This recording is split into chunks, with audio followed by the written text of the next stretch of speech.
This is SelfWork, and I'm Dr. Margaret Rutherford. At SelfWork, we'll discuss psychological and emotional issues common in today's world and what to do about them. I'm Dr. Margaret, and SelfWork is a podcast dedicated to you taking just a few minutes today for your own self-work. Hi, and welcome back to SelfWork. I'm Dr. Margaret Rutherford, a clinical psychologist out of Fayetteville, Arkansas, and I began SelfWork 4 years ago in order to reach really three groups. Those of you who might already be very interested in psychological or emotional issues, but are looking for another perspective. To those of you who might initially have been diagnosed with depression or anxiety, or maybe you're having a relationship problem that you just can't seem to get through to a solution, and you're looking for ideas. But there's also a third group, to those of you who might never darken the door of a therapist's office because you've believed that it's weak or that there's stigma involved. And I want you to hear a psychologist, and that's of course me, talk about therapy and what kinds of things that people in therapy go through. So maybe, just maybe, you might reconsider. Last week's episode was so meaningful to me as it was episode 200. And of course, I hope you laughed at the very last. I've certainly had people contact me and say they did. My audio engineer ran that by me and I couldn't help but giggle myself. So I hope that episode 200 was a celebration for you as well as for me. Today, I have the distinct pleasure and honor of having a conversation with Terri Cheney. She has actually 3 books, all of which have been New York Times bestsellers. Her first was The Dark Side of Innocence, which portrayed her growing up with bipolar disorder and trying to figure out what her life was going to be like. Then there was Manic, which was a huge hit about just how her bipolar disorder had affected her adulthood. She's a fascinating person. She was an entertainment lawyer. One of her clients was Michael Jackson, and she counted on her hypomania to really get her through.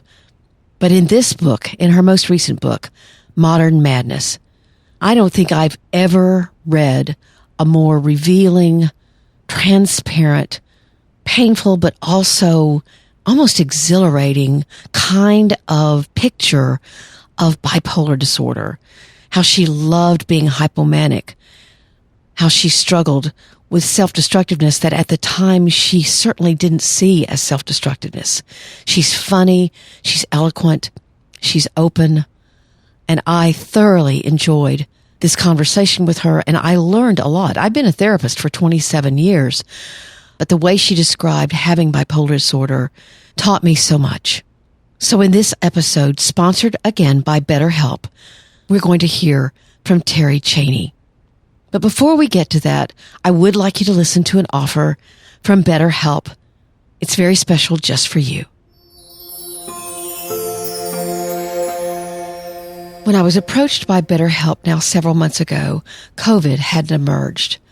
And I'd maybe conducted a handful of telehealth sessions, mostly when someone was sick and couldn't make it into the office. Now, 5 months later, I'm even more of a believer in telehealth. It took some getting used to, but actually, clients sometimes seem more relaxed. It fits better into their schedule. And although many have told me they miss seeing me in person, it's still been a very fulfilling relationship.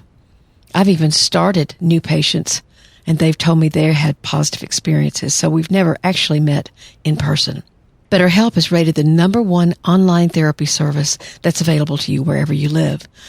Confidential and highly personalized, it's much less expensive than normal talk therapy.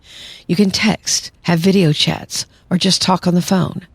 You outline what you're looking for, and BetterHelp suggests several therapist options for you. If you don't seem to find a way to connect with one, they'll ask you more about what you're looking for and then suggest others. I, of course, tried it out before I was going to recommend it to you, and the 2 therapists I had sessions with listened well and made great suggestions for me, and one said, actually, I might make myself. I talked about my own panic disorder and a very scary situation I'd been through, and they were caring and thoughtful. And I was amazed at how easy it was to get in touch with them to make time changes, for example. Although BetterHelp can't be there in emergencies, nor could any online provider, they have all kinds of information about what you can do in that special circumstance. And today, BetterHelp has a great savings offer for you. If you use the link trybetterhelp.com/selfwork, again, that's trybetterhelp, HELP.com/selfwork. You can enjoy a 10% discount on your first month of sessions. After 5 months of seeing how people relate to telehealth, I'd highly recommend it. If SelfWork has helped you, maybe BetterHelp can give you an even more personal experience with therapy. So let's get to my conversation with Terri Cheney, author of Modern Madness.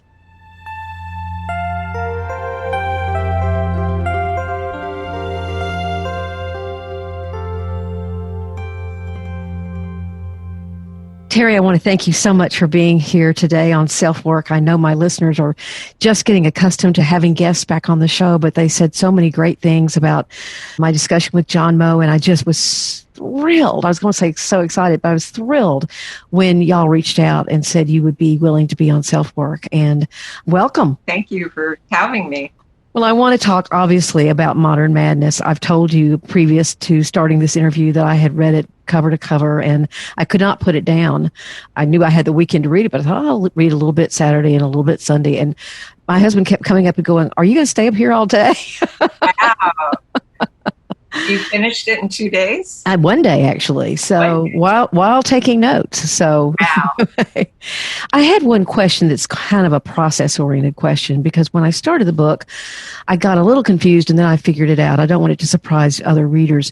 It sounds like Modern Madness is more sort of a series of essays about different parts of your life and different experiences and both severely manic events or depressed events that you had, and I felt like I was hopscotching through your bipolar disorder a little bit. Is that the way you meant it to be? That's exactly right. You put it perfectly. It's not a chronological account. It's more aspects of my illness or mental illness in general that I dive into.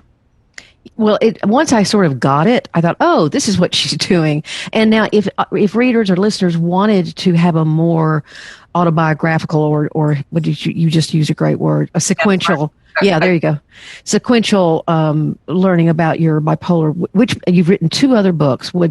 Do both of them kind of talk about that? Or? Well, my first book, Manic, a memoir, is about my life as an adult with bipolar disorder. And my second book, The Dark Side of Innocence, is about my childhood growing up with bipolar disorder. So that should give a pretty complete picture once you've read those 2. Well, I tell you, I had not read them, but I'm going to read them because I learned so much. I've been a therapist for 27 years, and I've treated a lot of people with bipolar disorder. And I was reading it, and I thought, oh my gosh, I know I've heard these words.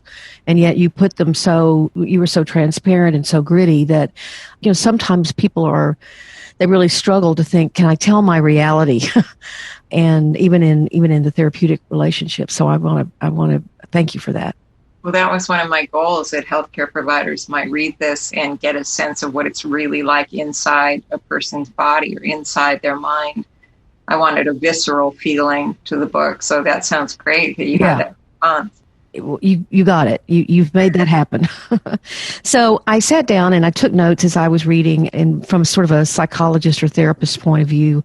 And the first one was, you described feelings of kind of humiliation a few times in the book, and it was enough to get my attention. And I wondered the juxtaposition of the transparency of the book and you still talking about, it embarrasses me when someone asks me if I'm manic, or, there was one lady who said, can't you just have a normal conversation? Or someone said that. I'd love to hear more about that. Well, I still have a hard time, believe it or not, sometimes acknowledging that I'm bipolar to people who don't know it. But when you write a bestseller called Manic, and it's about your life, that cat is pretty much out of the bag. So I've gotten a lot more used to talking to people about it. And as for the intensity with people, my emotions are very intense. Sometimes I can modulate that, but most of the time I have very intense reactions. And I read a book by Susan Cain called Quiet. Yes, I've read that book. Marvelous book about introversion, introverts and extroverts. And it talks about the virtues of being an introvert and wanting depth and intimacy in your interactions. And that made me feel so much better about myself. Well, sometimes one of my nephews tells me I don't have a filter. So I've heard the F word before, yes.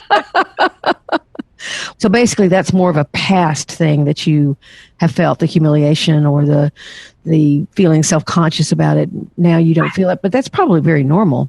I think I still feel a little nervous, but the response from people is almost always, well, my sister has it, or my coworker has it, I have it, or I have depression or anxiety. It is amazing. I call it the 6 degrees of separation effect, because everybody knows somebody and they're eager to talk about it. So that's been very encouraging. Oh, that's great. Yeah, I think that certainly what I have a firm belief in is that the more we talk about mental illness, or I have panic disorder and I talk about it all the time, and I think it's very helpful to do that. Absolutely. I loved your manic cheat sheet on page 24, and I'm going to read a little bit of it. I mean, if I can get the book. Oh, dear. Okay, whoops, got to turn the book around. So you were about to do something that you would have regretted, and you pulled out this manic, or it kind of fell out of your purse or something. Yeah. You said, "Don't change into something sexier. Wear granny panties and flats. Don't make friends with strangers. They're strangers. Don't drink anything but iced tea. Lipton's not Long Island. Don't get naked except to shower alone. And don't shave your legs. Don't try to beguile attractive men or attractive women or cops. Don't pull out your credit card for any reason except if necessary to post bail. Don't call or text or email ever except as noted for bail. Don't cut your hair short. You aren't Audrey Hepburn. Don't quit your day job, and don't follow your bliss." What I wondered, though, because when I've been dealing with someone who's manic or hypomanic in front of me, for them to actually have a list that brings them down to earth, it surprised me that yours did.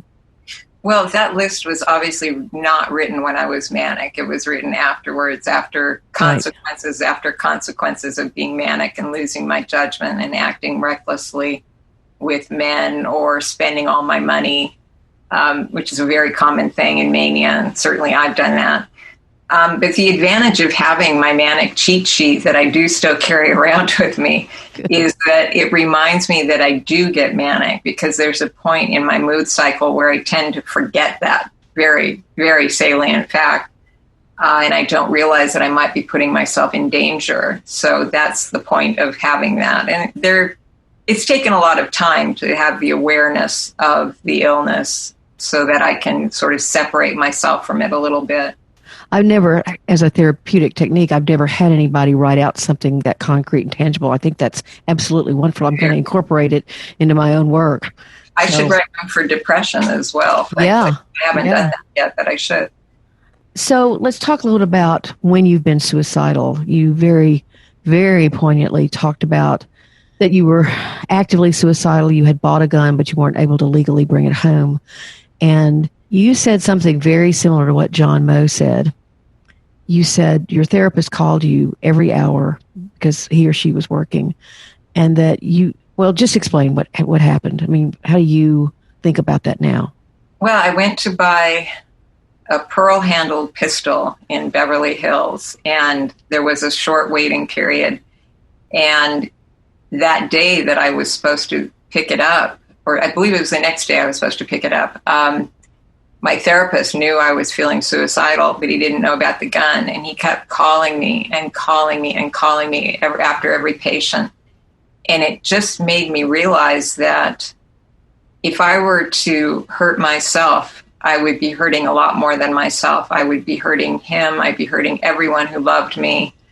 It just became it's amazing how small acts of kindness, like a phone call or a text, just letting you know that you're being thought about and that you're loved, can interrupt that suicidal ideation and that cycle, that downward spiral. That has happened to me a number of times. I hope the listeners are really tuned into this, because this is such an important fact that you think you can't keep someone from dying by suicide, but there are small things you can do to at least help give them pause, right? To give them pause is a perfect way to put it. And that, because there is something impulsive sometimes about suicide. And in this case, it was planned out, but just that that momentary recognition of there is a reason I'm here, there's a point to my being here, can just transform you.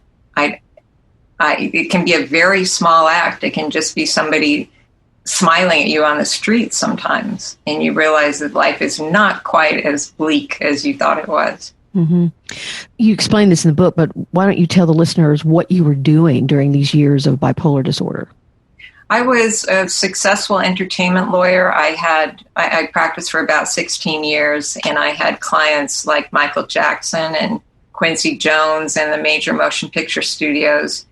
But I was hiding the entire time. I didn't tell anyone except my doctors about my illness. I was absolutely terrified that someone would find out and that I would be fired. I would be ostracized. I'd never work again. I'd never find anyone to love again. So I was hospitalized for a very severe depression and began writing in the hospital about my illness and what I felt in my body, as we were discussing earlier. And I started to feel better. It started to lift. And so I kept writing. And 7 years later, I came out with this book called Manic, and it became a bestseller. So it completely changed my life. Did you leave the law then? I happily left the law. Yes, I'm a recovering lawyer. I just wanted to write my entire life, and to have this happen, particularly to write about something I care so very, very deeply about, it's just been an amazing blessing. When you say you're a mental health advocate, what kinds of things do you do? I'm on the boards of a couple of organizations, the International Bipolar Foundation, which is a terrific organization for anyone. It's now in Europe as well. And also the Sachs Institute at USC. So I do that. I also speak nationally, and I've even spoken in Dubai, of all places. That was exciting. I bet it was. Except it was very hard to bring my medications into the country. That's right. You said that about that story. You told that story. That was pretty awful. But I have a lot of people that write to me since my books came out. And I also have a blog on Psychology Today that has over 1 million readers. And I hear stories from everyone. It seems like so many people are eager to tell their stories. And I just love being, a conduit for that, because I do think that's how people are going to heal, is by disclosing their illness and dealing with it. Well, that leads right into my next question, which I'd love for you to tell the story about the panel you were on and how they were talking about in very liberal terms about, the degradation of a label. I would love for you to speak about that. Yes, I was at a panel on mental health and what was it called? Mental health and entertainment, something like that, at USC Film School. And everybody else on the panel was supposedly not mentally ill. I was the only person who was representing the entire population of mental illness. But they were filmmakers who had made films about depression or bipolar disorder or schizophrenia or suicide. And the moderator was a therapist and asked them, this being California, and we're very politically correct, he said, is it hard to label your characters? Do you feel like you're shutting off some of the acting choices, or, you feel like you're demeaning them by labeling them? And all the filmmakers seem to agree with that. And I'm just sitting there in my seat, just squirming, because I totally did not agree with that. So I finally got the microphone, stood up and said, I really like my label because it got me the right treatment. When I was labeled bipolar, I finally got the right medications that I needed to get better. So if that's what it takes, I'm all for it. I don't see anything humiliating or demeaning about it. That's so interesting. Of course, bipolar is one of those disorders that unfortunately has found its way into pop culture, and people are saying, oh, I'm so bipolar and this kind of thing. And I remember writing I think it was a post for the Huffington Post, and it was not all jerks are bipolar. I think it's what I entitled it. That's great. They're just a jerk. Yeah. Gosh, this question I've been bouncing off the walls to ask you, because you talked about loving hypomania. And that just rings so true. for me as a therapist, as I've watched people just love being in that space. So first, tell folks what hypomania is. Right. A lot of people don't know about hypomania. They have heard about mania, and they think they mix up the two. Hypomania is a state that often precedes mania. It's a lesser mania, like a little mania, they call it. It's what you think of when you think of mania. You're euphoric, you're blissful, you're at the top of your game. You just are extremely productive and make connections between all sorts of different things. And there's something very strange that goes on when you're hypomanic. You're very charismatic. I attract everyone to me when I'm hypomanic. I must radiate some kind of pheromone because men, women, squirrels, I mean, everyone just seems to think I'm wonderful, and I feel wonderful. So I think I project that into the world. So again, what was it about, I think you said, but the hypomania is like a sort of Damocles. Do you think that's, you use the term forgetting, do you think that you forget the depression that's likely to come, or do you dissociate from it, or how would you describe that process? It's an interesting process. Not in hypomania, I don't forget my other mood states, but in mania, I do. In mania, my judgment is so off that I don't remember that I might come crashing down into a depression. Mm-hmm. Certainly when I'm in a depression, I am convinced that I have never felt any other way. I'm never going to feel any other way. It drives the people around me crazy because they cannot convince me otherwise, but it's very helpful to have them try, because I do listen to my loved ones when they say, you've just got to make it till Thursday. Your cycles are usually 4 days, hang in there. But I don't think it's dissociation, essentially. I think it's more like childbirth. You just forget. Yeah, that's fascinating. Bruce Springsteen, he and I are really good friends. I'm kidding, of course. Boy, I sat up in my chair.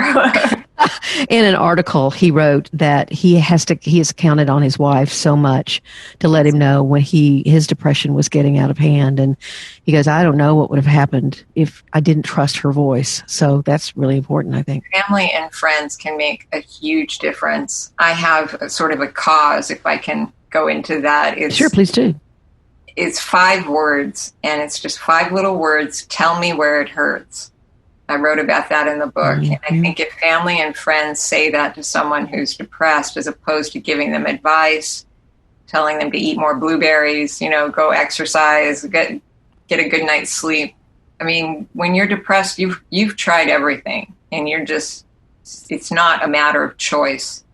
You do not choose to feel that way. But when someone says to me, tell me where it hurts, it doesn't shut me down the way advice does. It opens me up, and I let some of that darkness and despair out of me.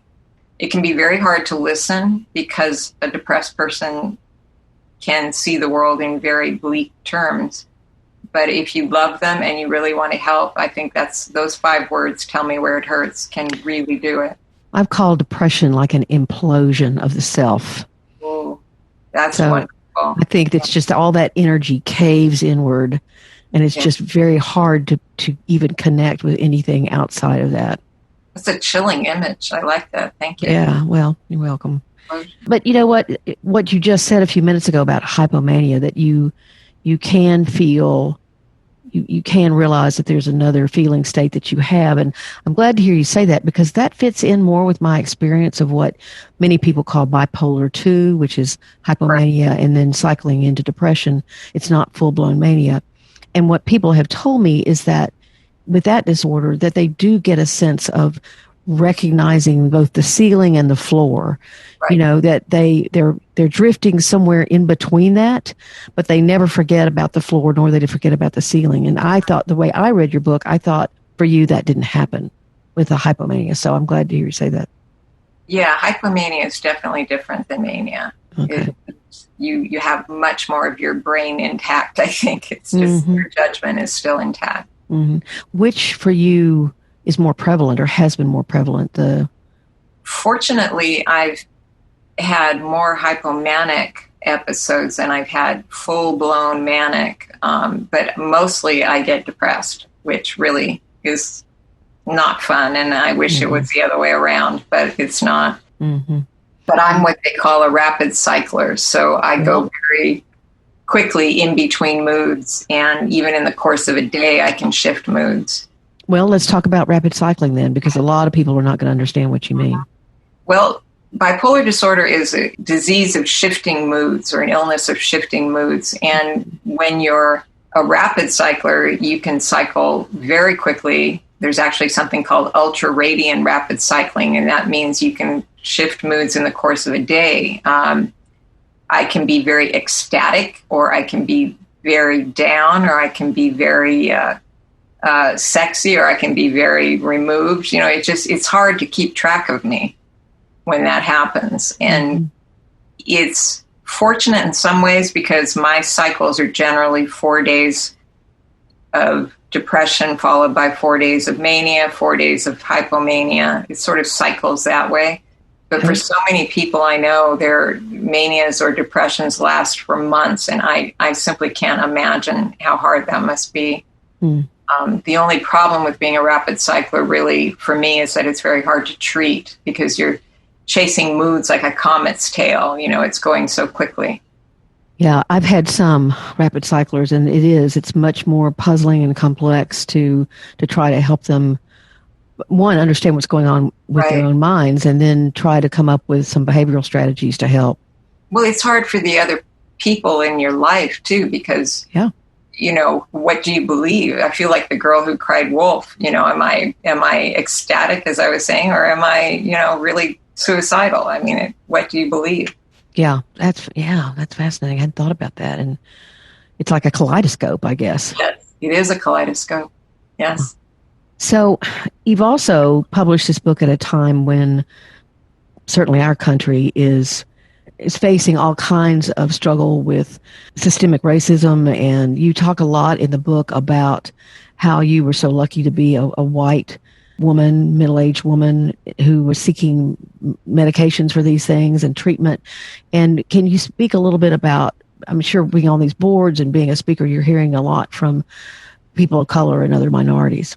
Yes, I think we are not serving people of color very well in the mental health field. I think there's a tremendous need for more providers who are culturally competent, is the term that's used. People who understand what mental illness means in different communities, because it can be very different.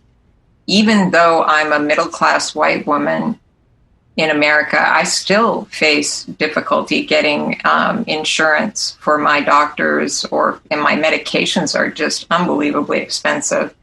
So I can only begin to imagine what it must be like if you have socioeconomic barriers or language barriers to access.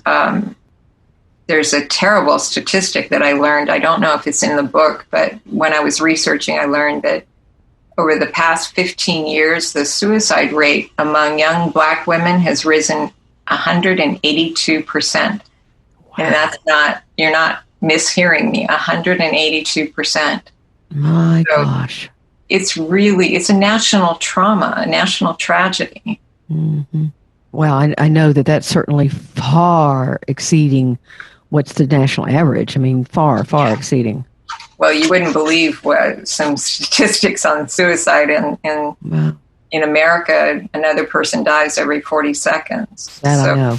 There is a mental health and suicide epidemic at the moment, and it really needs to be looked at right now. I don't think we can wait. I think it's important right now while we're in this sort of greater awareness about our health. I think we really need to include mental health in that. I know as a therapist, I've gotten many more seminar brochures and things like that on cultural competence. And, right? And so it's definitely coming through to clinicians that at least the people who are leading these seminars want you to, they're suggesting, hey, take this, it's worth your while. So, and it obviously is. That's just terrific. I also read with a smile on my face, because I just published a book on perfectionism and its linking to depression, how one medical doctor just said, you're far too articulate to be bipolar. And then turned around and also said, but if you convince me you are bipolar, then the pain you're feeling must be anxiety. It's like it was black and white. Can you talk about that a little bit? Yeah, that guy I think was just a jerk. One of those jerks. Yeah. One of those jerks we were talking about. I think that you really can't always fault doctors, though, because people don't often have a vocabulary for what's going on in their mind and in depression, and can be very difficult to write about. So I know it's difficult to talk about. We really need a vocabulary for mental illness. And I'm hoping that Modern Madness and my other books will start to provide that so that people can read about it and say, yes, that's how I felt. I'm going to tell my doctor and he can help me. Mm-hmm. But this was a very skilled clinician who should have known better, but they exist. The stigma still exists. Yes, it does. Definitely. You talked a lot about how you were frustrated that it was called mental illness. Can you talk a little bit about that? Yes, I don't like that term. I would prefer... A lot of people don't. I really, because it's a physical illness. Believe me, when you're depressed, you feel it physically. There's for me in particular, there's something called psychomotor retardation that happens. And a lot of people don't know that term, and I think they should, because what happens in depression is you get almost paralyzed physically. Your will, your motivation, and your body get to the point where they just can't move. And for example, I have a pen sitting here on my desk at the moment. If I was depressed and I wanted to reach out and get that pen, I would have to stare at it for 15 minutes just to get my body to make that gesture. It's absolutely the worst part of depression. It terrifies me. And I don't think enough clinicians really look into it, because I wrote a blog post about it in Psychology Today, and I got flooded by comments that I have this, and I didn't know it had a name. I thought I was the only person who ever felt that way. And psychomotor retardation is a very physical. As a clinician, that phrase, I knew that phrase, I know what it is, but frankly, I haven't seen a lot of it, with some definite unique circumstances where I did. But then again, I'm in, a small town in Arkansas, and so I don't know exactly how that affects it. And I'm in private practice. I'm not in a hospital setting, so it may be that I just don't see it as much, because the people that will pick up the phone and make an appointment with me are the people that are. So it was really wonderful to be reminded about that. That's great, and I never see my therapist when I'm that depressed, because it's just too much to ask me to get out of bed to go somewhere. And I'm really hoping that the advent of telehealth will make a difference, because I notice I can talk to him on the phone some of the time when I'm that way, but I simply can't get out of bed. It's just too much. Have you stayed with the same therapist over the years? 30 years. And he's retiring, and I also have a doctor who manages my medications called the psychopharmacologist, and he's retiring after 26 years. So I am grieving them both. I love them. Yeah, well, it was obvious that the relationship between you and your doctors, or your treatment providers, whatever you want to call them, because that definitely came across in the book, for sure. So important. For therapy to work, you have to have good relationships, and that's one of the problems with people of color not having, a really close relationship with their doctor, because the doctor doesn't understand their particular circumstances. That really gets in the way of therapy, as I'm sure you would agree. Yes, it does. In fact, I'm thinking about some of the African-American women after the murder of George Floyd. The very next session, I said to all of them, I think I'm seeing 3 or 4, okay, what is, tell me how this affects our relationship, and what do I, how can I help you not being, I don't have the same color skin you have, and tell me about your experience. And to a T, all of them said, you'd be amazed at how many people have said nothing to me, but I knew you would say something, and I trusted that you'd say something, but how so many people have, it's like it didn't exist. Wow. Well, what you did there was the equivalent of saying, tell me where it hurts. Mm-hmm. You allowed them to open up about what the terrible things they were feeling, and you listened. Well, you can learn that way, right? So I also want to talk about, because you put words to ideas that I've had and just sort of ephemeral kinds of things. You talked about mixed episodes, and I know those exist, and anecdotally, and I think I've seen some of it. I probably missed some of it. But can you talk a little bit about and educate us all about what a mixed episode is? Well, first of all, it's the worst thing in the world. What it is where you have symptoms of depression that collide with symptoms of mania. So, for example, you might feel all these feelings of self-loathing, self-hatred, despair about the future, the kind of feelings you would feel in depression. But at the same time, you have the irritability and energy that you get with mania. So you mix those two together and it's a perfect storm. You have the energy to act on your terrible, dark feelings about yourself. So not surprisingly, the mixed episode is where most suicides occur. Sure. And I feel for anyone who goes through it. It took me years to learn that they even existed. And I just recently read a study that said 40% of bipolar people will go through a mixed episode at some point. So it really needs to be talked about more. And I think the drug companies are learning about it more as well, because I've seen a lot of commercials lately that refer to it. So I'm hoping there will be more education. Those commercials haven't reached Arkansas yet. Not right. There are a lot of them out here in California. Oh, good.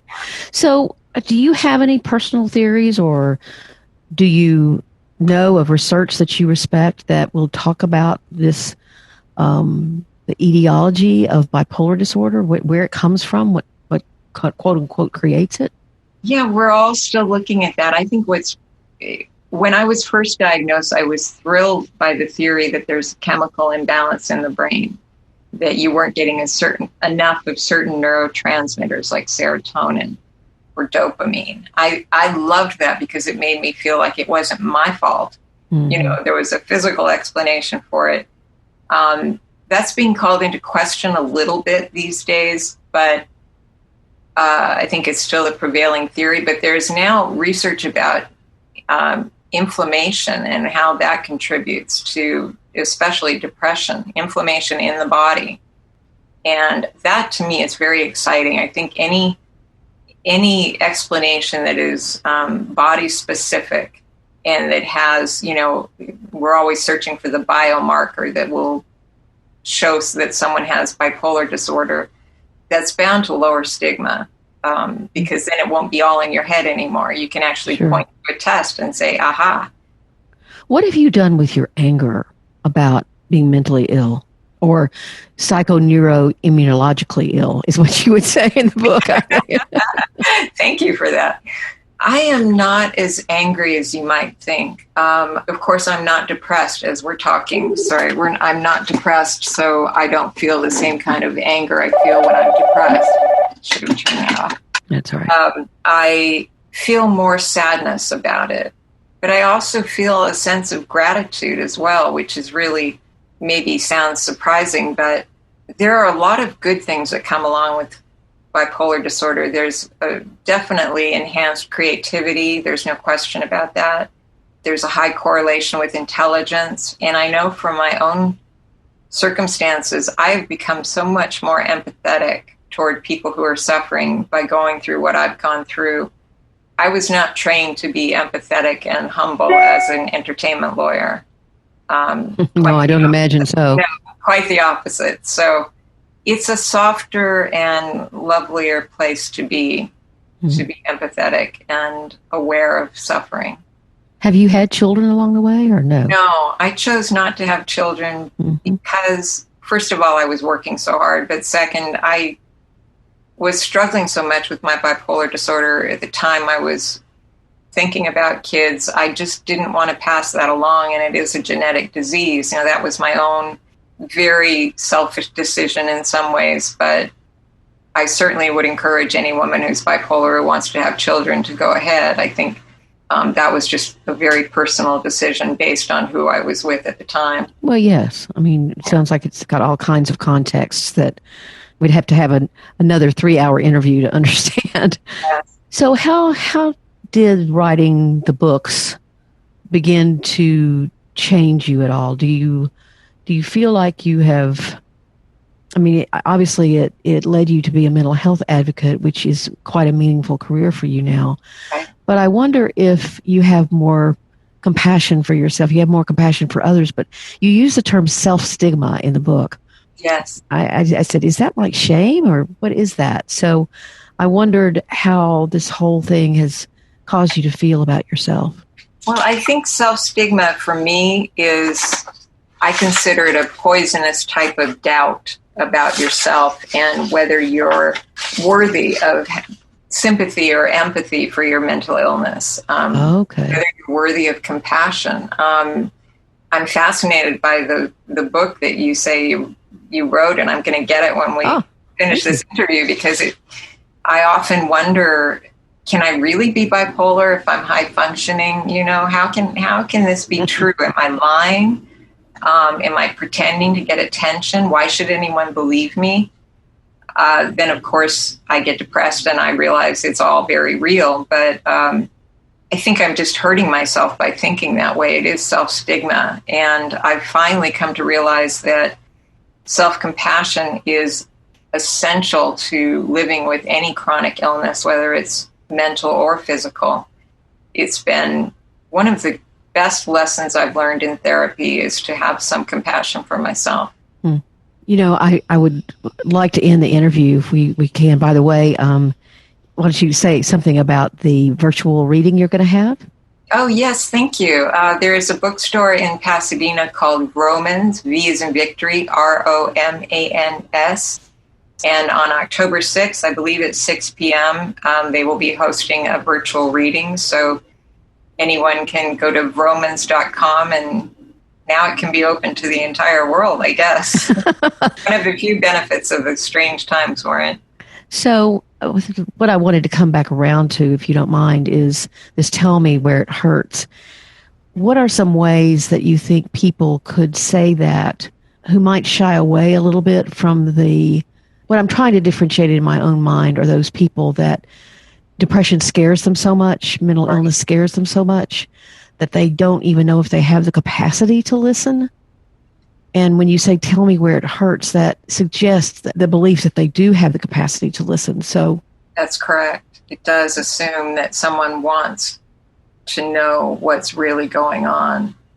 It is an undertaking that has to be seriously taken with love and awareness that you might hear things you don't want to hear. Sure. Well, and the other thing is, when you're married or partnered or just together, or you're parent-child or whatever, I mean, there's so many intertwinings of your lives that it's hard. I find it hard for people. I work with couples a lot, and I find it hard for them to sometimes realize they can allow a spouse or a partner to listen to something or to talk about something, and they just listen rather than, well, do you realize how that's going to affect me? They listen with an agenda. And so it sounds like you're very much saying, don't listen with an agenda. Just listen to hear whatever is being said. And I think we have a unique opportunity right now during COVID to do this, because I've noticed people saying, how are you doing? Are you okay? No, really. How are you doing? Are you okay? Mm-hmm. And they mean it. And they really want to hear, are you okay during this awful, awful time that we're in? And that gives me great hope for the future. I think there's an awareness and compassion that I haven't seen before about depression and anxiety in particular. Well, maybe that's also a function of our lives slowing down, and that we're actually maybe seeing things more clearly. I've had a lot of people tell me that. Well, I cannot thank you enough for taking your time to talk with me and my listeners on SelfWork. I would highly suggest Modern Madness, to go out and get it. I will also get your other books, because I learned myself, and I'm always curious and want to learn more. So I really appreciate it. Anything else that you want to say or talk about? Yes, I would love to know the name of your book. Oh, sure. It's called Perfectly Hidden Depression. Great. How to break free from the perfectionism that masks your depression. Oh, boy, do I need that. Well, it's really it's more of a workbook. It's got 60 exercises that I've done with people through the years, and I hope it's helpful. So it's it's not a New York Times bestseller, but I never thought it would be. And so it's just going to chug along as the word gets out, and it's doubled. It's yeah. So it's chugging. It's chugging. Well, that's what life is. Yeah, isn't it though? It's been delightful. Thank you so very much. Thank you, Margaret. I've really enjoyed this. Bye-bye. Bye.